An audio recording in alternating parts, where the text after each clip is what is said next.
Sean Game here, coming at you with another episode from ChooseYourRelationships.com off of Love Can't Wait, which you can find on Amazon.com.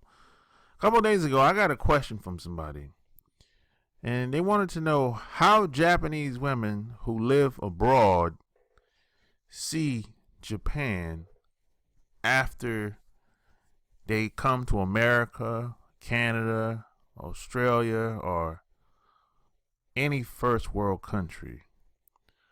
How do they see Japan?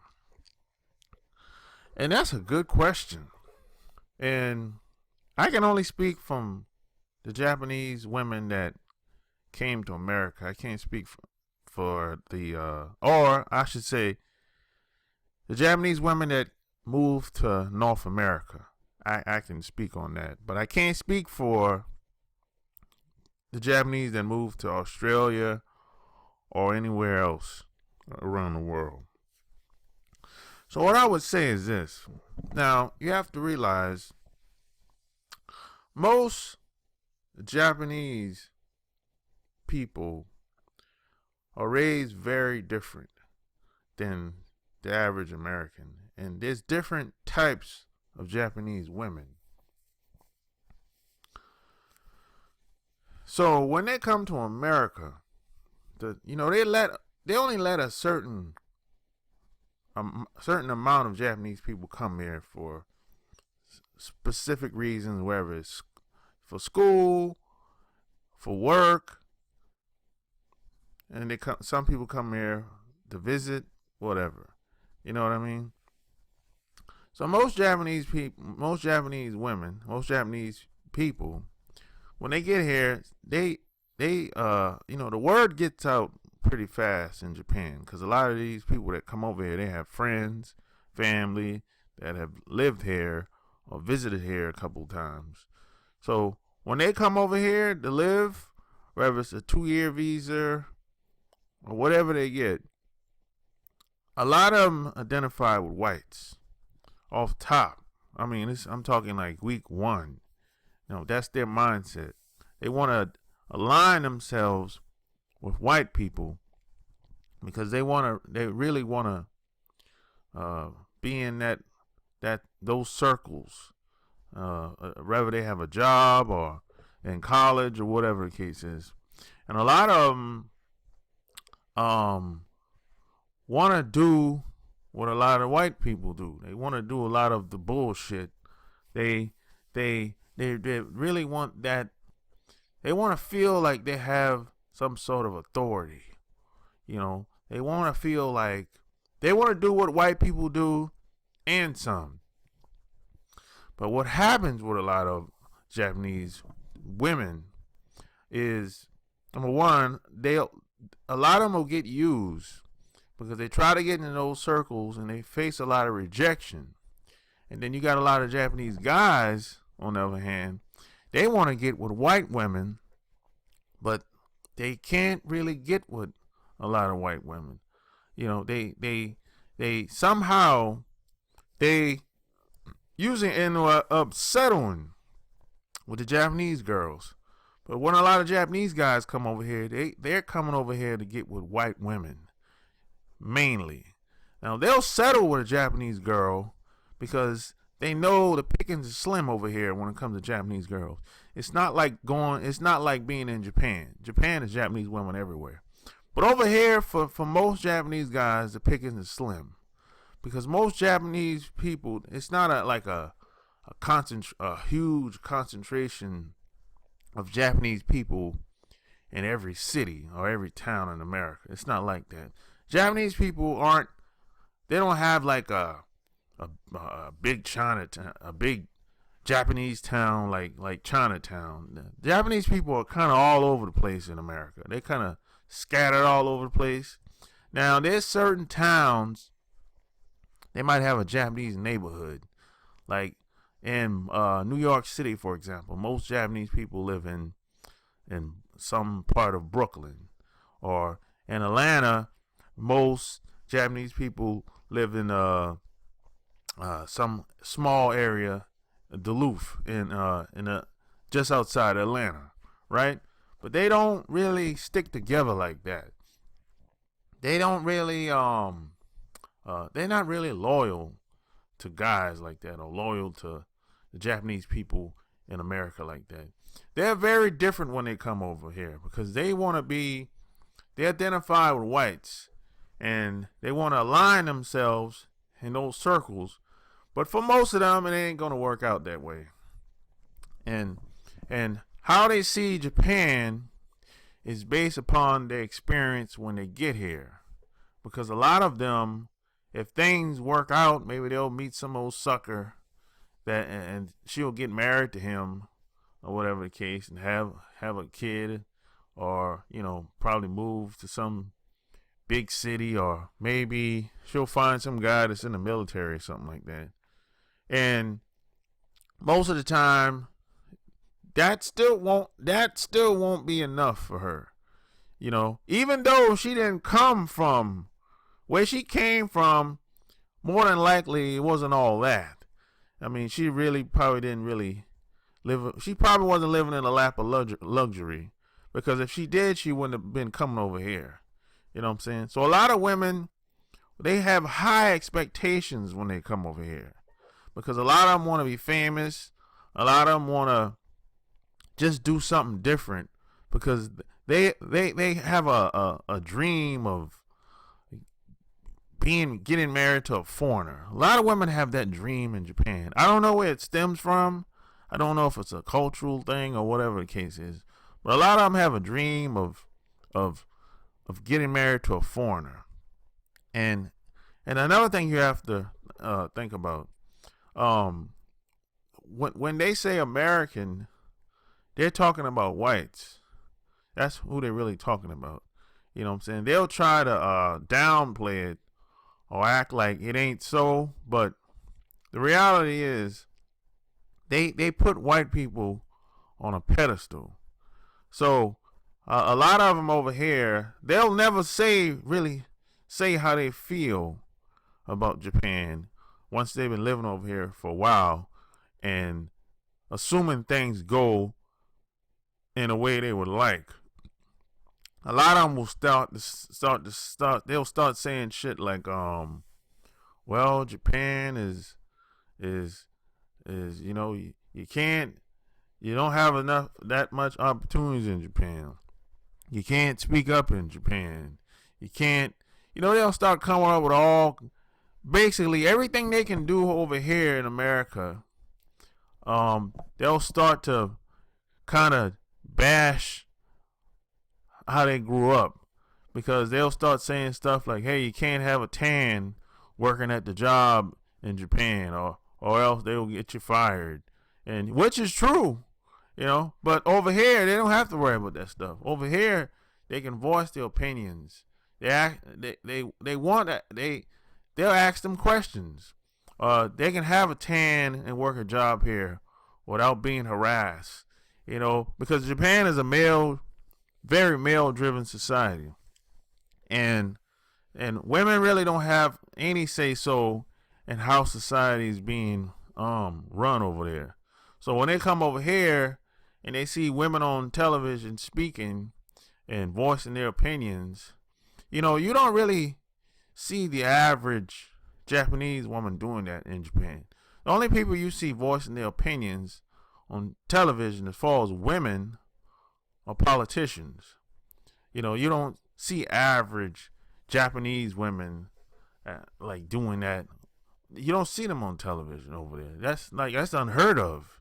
Only time you see that is it has to be someone something like a politician or a mayor, or someone that's in the school system, or someone that has a job that's involved speaking to the people within the mainstream media. But here in America, it's not necessarily like that. I mean, you can be walking down the street and a reporter will stop you and ask you a question, and you might end up on television. Or you might have a YouTube channel, and a reporter might see your video, and they might contact you, and you might be on television. But those type of things it doesn't happen in Japan. So a Japanese girl comes over here, she can have a complete different experience if she go about it the right way. And she might have a good experience if she go about it the right way. But the odds are against it, because most of them come over here with such high expectations for everybody else but themselves, and they have they have a kind of the way they go about doing things. A lot of women, the way they go about doing things, it's not really the best way, to go about doing things, because a lot of them come over here and they think they're still in Japan. They have that mindset. And then you got a couple of them, a majority of them, they'll take on the mindset of a lot of people within the dominant society. And they find out real quick, after about 2 to 4 years, that they can't get away with a lot of that shit that other people are doing. But they'll try it anyway, and then it'll backfire. And a lot of women, when they come over here, they have jobs. So they usually get 2 years as far as the visa go. And then after that, if they want to stay longer, they have a chance to re-up and stay for probably another 10 years, if I'm not mistaken. I think it's like 5 to 10 years, something like that. But a lot of them, most of them are gonna go back, because a lot of them want to get married, but they can't get a white guy to settle with them, and a lot of them don't want to settle unless they overweight or just falling off and don't look the same the way they used to look. You know what I'm saying? But you have a very small percentage of women that will come over here and stay until they get old, or stay at least until they get deported. Because another problem that a lot of Japanese women have is the ones that stay, say, 15, 20, 30 years or whatever. And the reason why they get deported most of the time is because, number one, they're not taxable. They're not married. They have no kids. They have no house. They have no investments. They really don't have. There's no benefit to them being over here. This is how immigration look at it, and this is how the U.S. government look at it. So they look at it like this: if you've been here for 20, 40 years, and you're 40 plus years of age, and you haven't accomplished anything yet, if you haven't even gotten married yet or have kids yet, you're useless. We're better off giving a young girl that's coming out fresh out of college a visa for 2 years, and the immigration, they got this shit down to a science, because they know if they send a lot of those young girls over here and give them visas, they know that they're younger, fresher, and a lot of those young girls are going to stick. They're going to stay, because they're going to meet men that's going to want to be with them, because they're younger, fresher, they have more ambition, they're more outgoing, they're more adventurous. Now, older Japanese woman, they're not really fucking with her like that. No, I mean, you might have a couple young guys fuck with her if she chooses to give them a chance, but for the most part, most older Japanese girls in America don't usually fuck with the younger guys. They usually want white guys or Japanese guys that's their age, that's in their age bracket, if they can find them.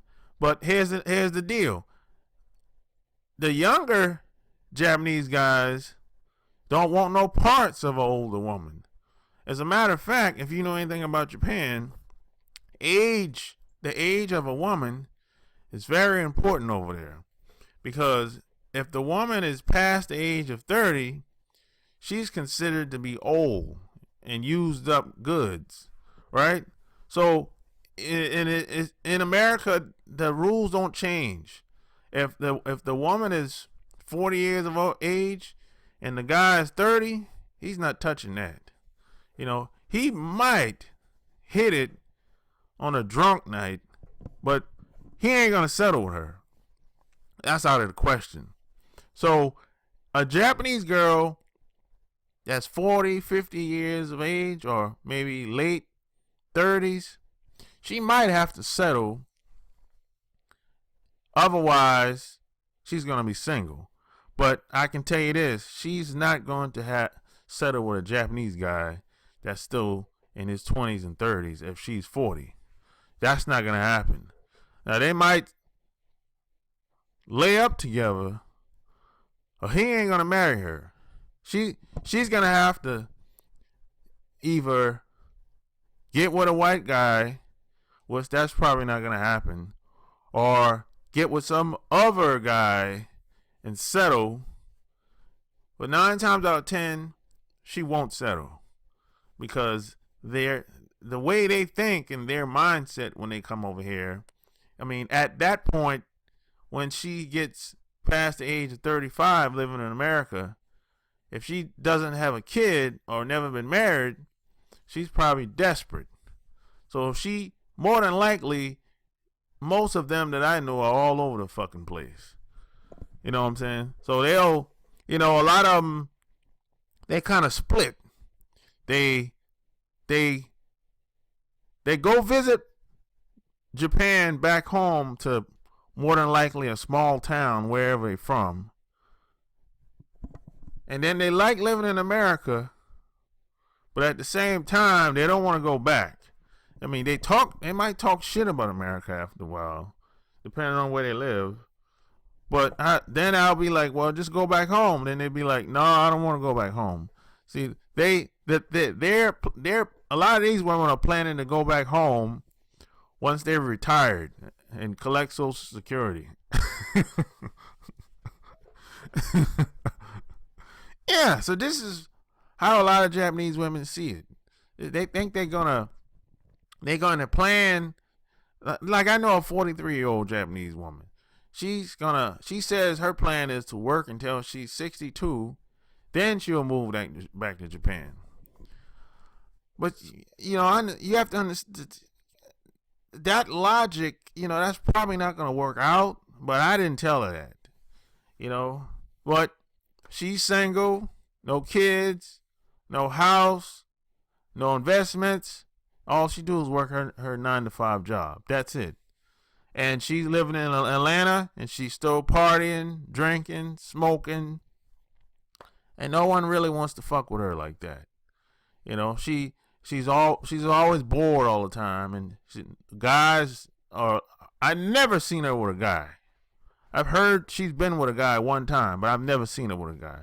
Every time I see her, it's always women, which makes me believe that there's something else going on with her. But hey, that's a story for another day. So this is, based on my experience, this is what happens and how a lot of Japanese girls see Japan once they come to America. So if you like what you heard, check out my blog, chooseyourrelationships.com.